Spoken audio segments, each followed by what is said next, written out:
call the meeting to order. Please rise for the Pledge of Allegiance. I pledge allegiance to the flag of the United States of America and to the republic for which it stands, one nation, under God, indivisible, with liberty and justice for all.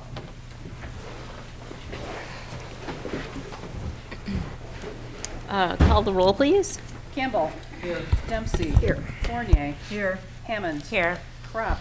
Here. Rick. Here. Voorhees. Here. Okay, we'll move on to announcements, acknowledgements, communications, and reports. I don't see any listed, but are there any from the commission? Okay, we'll go ahead and move to adoption of the agenda. Mayor Crop, I move that we adopt the agenda as presented.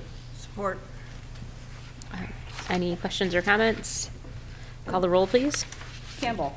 Yes. Dempsey. Yes. Fournier. Yes. Hammond. Yes. Crop. Yes. Rick. Yes. Voorhees. Yes. This is the portion of the meeting where we invite the public to address the commission. All that we ask is that you give us your full name, your residential address, and you abide by our 3-minute rule. We will hear those in person first and then go to Zoom. Is there anyone who would like to address the commission at this time? Coming up to the microphone.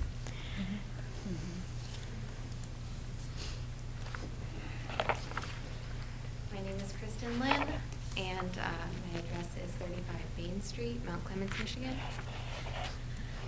First, I would like to thank you for the opportunity to share with you my concerns regarding and findings regarding the water contamination in our city. I'm sharing this mostly because a lot of my neighbors have no idea. So, in an article released by Michigan Radio in May of 2022, Mayor Kropp was quoted as saying the water treatment facility was in such disrepair that they're having to create their own new parts, and it's likely unsalvageable. In fact, I'm sure you're all aware of. Today, the EWG's tap water database for Mount Clemens indicates 11 total contaminants, 4 of which exceed health guidelines excessively, some by 300 to 690 times the health benchmark. These are carcinogenic and health-disrupting contaminants that are known to affect the thyroid, nervous system, reproductive system, mental health, and intestinal wellness.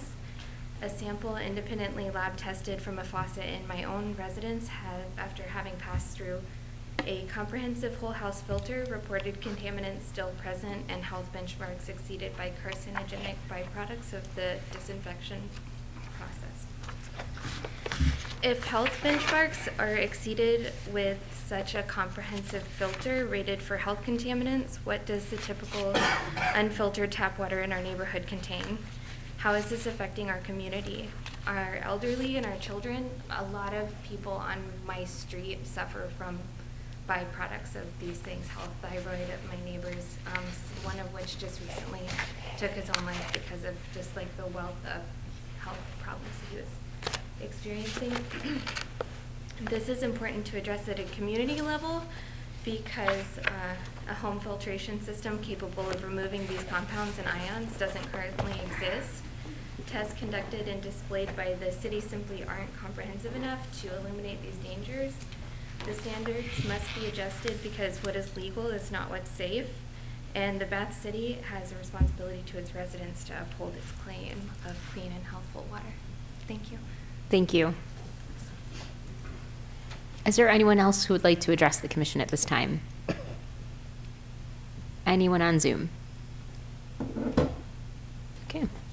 We will move on to administrative responses to issues or questions raised during previous meetings. I don't see anything listed here. Do we have anything, Mr. Shipman? Okay, we'll move to approval of minutes. Motion to approve the City Commission meeting minutes for September 18th, 2023. Support. Any questions or comments? Call the roll, please. Dempsey. Yes. Fournier. Yes. Hammond. Yes. Crop. Yes. Rick. Yes. Voorhees. Yes. Campbell. Yes. Okay, well, we will move on to general business, 9A, tax foreclosure purchase of 213 Court Street. Move to approve the purchase of 213 Court Street from the Macomb County Treasurer's Office. Support. Okay, Mr. Shipman. City Administration is requesting authorization to purchase 213 Court Street from the Macomb County Treasurer's Office for the approximate price of $9,218.81. The property is on the 2023 tax foreclosure list and is a dilapidated residential structure. It has been vacant for several years and is a candidate for demolition. The city attorney will review all title work prior to finalizing the purchase of this property. Questions or comments? I have some. Yeah, go ahead. Why this one and why now? Because we had the chance to pick it up on tax foreclosure versus going after one that's owned by somebody that, So what do we plan to do with it? well, the initial plan was to demo it like quite in the same way we did with that one about a year ago. But I reached out to Habitat for Humanity and they want to see it. They like to rehabilitate versus build new. And they said, we've taken some things that you would probably bet they would have to be tore down. We've actually rehabilitated them, so. The plan would be to purchase it, let them look at it, see if they think they have an interest in it, and if not, we would demo it. Also, one of the reasons is that the tax foreclosure eliminates the mortgage that's on the property. And this is a piece of property that has been basically falling down for the last 10 years. The owner fell into ill health. He was a retiree from the city. There's a mortgage on the property, therefore there wasn't too much the city was going to be able to do in terms of just walking in and demolishing it without paying off the mortgage. So they were paying their taxes for a while and then? oh yeah.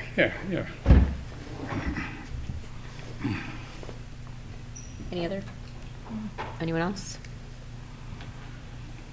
Okay, call the roll, please. Fournier. Yes. Hammond. Yes. Crop. Yes. Rick. Yes. Voorhees. Yes. Campbell. Yes. Dempsey. Yes. Okay, 9B, diversity, equity, and inclusion training. I move to approve the agreement with the Leadership Group LLC to provide diversity, equity, and inclusion training as presented.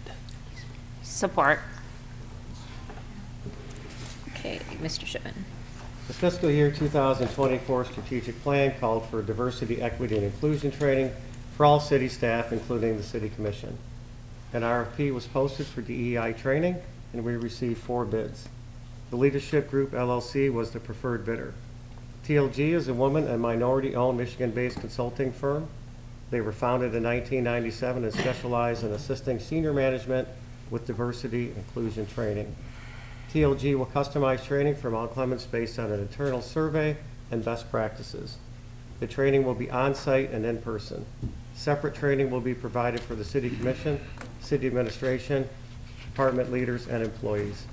A project summary will be provided with the next step recommendations and approach for ongoing learning and sustainability. Final project report will be presented to include discussion of the project summary. Okay, questions and comments? How will this training relate to the city's new DEI policy or equal opportunity policy or whatever we're calling it? So what they're going to do is come in and survey and see where we're at. And then they're going to tailor the training for that, and then they're going to finish with actually drafting a policy. Okay, thank you. Everybody good with that? Questions, comments? Okay. Call the roll, please. Hammond. Yes. Crop. Yes. Rick. Yes. Voorhees. Yes. Campbell. Yes. Dempsey. Yes. Fournier. Yes. Okay, seeing nothing on the consent agenda, we'll move on to the city manager's report. Mr. Shipman. Starting the weekend of Saturday, July 22nd, each of our 2 code enforcement officers has been working a 4-hour shift on the weekends. To date, there have been 49 enforcements generated and 18 contractors identified performing work without permits. The weekend inspections will continue as long as they continue to have a positive impact on the community. Road work going on. Road construction on Brettmeyer and Robertson Court is underway and an expected completion of mid-October. The city's concrete contractor will be performing a few minor road patches over the next couple of weeks with intermittent road closures. Please remember, as fall approaches, do not rake or blow leaves into the roadway. This year's Local Treasure Award nominations are open. The purpose of the Mount Clemens Local Treasure Award is to provide recognition to the men and women of our city who have made our city a better place to live through exemplary positive contributions. The nominee must be a resident or business owner of the city of Mount Clemens. Forms are available on the city's website and the city manager's office. The nomination deadline is December 15th, 2023. If you would like a nonprofit event or organization promoted on the Government Access Channel or on the marquee sign at Cass and Gratiot, go to the city's website, mountclemens.gov/message request, and fill out the message request form. Rules regarding what types of messages are acceptable can be found on the page. A new ballot drop box has been installed in front of City Hall this week. The state-funded secure drop box may be utilized immediately by Mount Clemens voters to return all election materials such as ballot applications, voter registration forms, and ballots to the city clerk's office 24/7. Absent voter ballots were mailed out on Thursday, September 28th. Fall recreation programs are in full swing. You can still register and inquire about community events and programs at mountclemensrecreation.org or call us at 586-469-6800, extension 520. If there is a class you would like to see provided by the Mount Clemens Recreation, please contact us. Information is also available on our Mount Clemens Parks and Recreation Facebook page, website, and Instagram.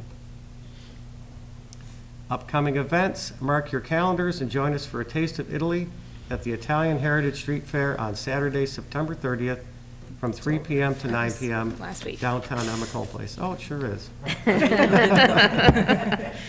Did I forget to pull that out, Mickey? Well, I hope it was a great event, Mickey. I wasn't able to make that one. Zombie Parade is coming up Saturday, October 14th at 7 p.m. Meet at the Fountain Stage on McComb Place. And the 16th annual Dressed Halloween. like a zombie. What's that? Dressed like a zombie. You're supposed to dress as a zombie. And dressed like a zombie. 16th annual Halloween Spooktacular downtown, noon to 3 p.m., featuring trick-or-treating at businesses, Mount Clemens Lion Club free vision screening at the Discovery Center, Haunted Hallway, Mount Clemens Kiwanis Club Cakewalk, Roscoe the Clown Show. For more information, call 586-469-4168. Okay, anybody have any questions or comments for Mr. Shipman? Okay, go ahead and move on to commissioner comments. Commissioner Rick. Oh, public participation. Sorry, I was just rushing the meeting. Sorry. This is our second opportunity to allow the public to address the commission. If you would like to do so, come on up to the microphone, give us your full name, your residential address, and abide by our 2-minute rule. We'll go ahead and see those in public first and then on Zoom. I have to make sure it goes about 10 minutes so that Ron Yeah, doesn't get out of here Ron too early. holds his record. There's so many this will people break a working record. against me. I am here, Nikki Weiss, 18200 Terra Drive, Clinton Township. I'm part of the Mount Clemens Santa Parade Committee. I just want to remind everyone we have a pub crawl coming up, the Nightmare Before Christmas, on Thursday, October 12th, from 6 to 9. We have 16 of our local bars, pubs, restaurants that are going to be involved in this, covering the entire 4 square miles of our city.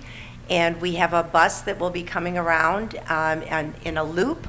So if people want to park and just go from place to place, the bus will hold up to 34 people and will be running throughout the evening, actually until 10 o'clock. So if anybody is a straggler at any one of the businesses, they won't get left behind. This year we have a Bebo, Bass City Bistro, Bill Russ Bar, Dick Weeds, Doug's Train Wreck, which is formerly the Wilson's Cafe, Eastside Tavern, Engine House, Fast Eddie's, Little Lorraine's, Madison, O'Halloran's, Orleans, The Wreck Bowl, Three Blind Mice, Rubber Duck Bar, and Your Mother's. There will be drink specials and food specials for people as they are traveling through. So we hope that you'll all come. And this is to help to support the Santa Parade. So thank you so much. Thank you. Is there anyone else who would like to address the commission? Anyone on Zoom? Okay. All right, we will go ahead now and go to Commissioner Rick for commissioner comments. Thank you, Mayor Kropp. First, thank you for bringing your concern to us. I encourage all citizens to bring their concerns to the city, either call the city, use the report an issue function online on our website, or come here if you can't get a resolution that way. This is what we're here for. Additionally, there's going to be a candidate forum for those up for election coming up this Thursday at the library, expected to start at 6:15. And then I'd just like to note that a fellow bather was taken away from us entirely too soon. And I'd like to express my condolences to all those who knew Don. Thank you. Thanks. Commissioner Voorhees. Thank you, Mayor Kropp. I'm going to follow up a little bit with Eric. The Bather Nation is saddened by the news of Don Williams' passing. When I was serving on the school board, several trustees would line up along the fence to watch the football games. Don would always come up, shake our hand, and thank us for coming out. The smile he gave us would light up that Friday night sky. As a memorial to Don, once a bather, always a bather. Today I turned in my wife's and my absentee ballot for the upcoming city election. Please take the time to cast your ballot in this very important election. I sincerely hope that we have more than 1,700 votes cast. And with that, once a Clemite, always a Clemite. Thank you. Commissioner Dempsey. I, too, want to express my condolences to the family of Don Williams. I think we all have great memories. I know I have great memories of the young man, and he was a great individual, and he was a true Clemite. Absolutely. The other thing I want to say is your report on the weekend. I think Denise Menser would just be so happy and cheering that we got the report that how many people were caught on the weekend without having a permit, because she fought for that so long and so hard. So this is for Denise Menser. Job well done. Thank you. Thank you. Commissioner Fournier. It's funny because I was going to mention that same thing. Every time I hear that, I think of Denise. But absolutely, my sympathy as well goes out to the family of Don Williams. We know Don has found peace, but I know he left brothers and sisters, I believe, behind, and I'm sure this is a very, very, very difficult time for this family.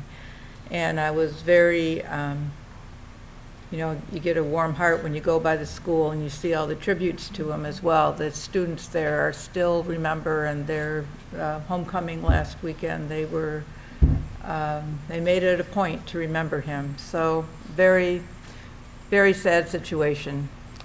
And I hope everyone is enjoying this beautiful weather. We know it won't last, but it sure is nice right now. Short sleeves, the last of the short sleeves. I would like to also offer my sincere condolences to Don Williams' family, and may he rest in peace. Also, I believe we all could benefit from the DEI training that will be coming up hopefully soon. And then last, we have a community health and wellness fair that will be taking place Saturday, October 14th from 11 to 4. This will be held at Greater Morning Star Church on 87 Robertson here in Mount Clemens, and it's in collaboration with Macomb Health Equity Council, and they will be doing some free health screenings, light refreshments, hourly gift card giveaway, and much more. And that's all I have for tonight. Thank you. Commissioner Campbell. Well, being last, everything's been taken. But I would like to say, yesterday was a very historic day. It was the 99th birthday of former President Jimmy Carter. And when I was telling my neighbor this, their response was, I didn't even know he was still alive. So, yes, he is alive, as well as his wife, and they've been married 77 years. So they are the longest married presidential couple in history, and he is the oldest living ex-president in history, so, thank you. From the history teacher, is that right? No, I never. Government and I only taught psychology. history for 3 weeks in my last year, and then the schools got closed down. I was on government and psychology. Psychology. Wasn't meant to be. Thank you. We will be having, put on by the Beautification Committee, a downtown skeleton contest. We'd also like to mention to everyone, go around to all the businesses in downtown and see the skeletons all dressed up. I believe the theme is something to do with books, right? What is it? Books and Bones, right, favorite books, okay. But we also want to remind you that the fire station and City Hall will also be hosting skeletons, so come by and see those. I will be hosting a coffee talk on October 9th at 9:30 a.m., John's Family Grill, and then again October 11th at 6:30 p.m. at Black Cat Coffee. If you didn't catch the State of the City address on Friday, you can see it for free at the library on Wednesday, October 4th. And so hope to see people there. And if you don't catch it there, you can see it. The State of the City address that was held on Friday at the Emerald Theater is available on our YouTube channel, Bath City Beat. The address will replay on the government channel, Comcast channel 5, WOW channel 10, AT&T channel 99, every day at 7 a.m. and again on Friday, Saturday, and Sunday at 8 p.m.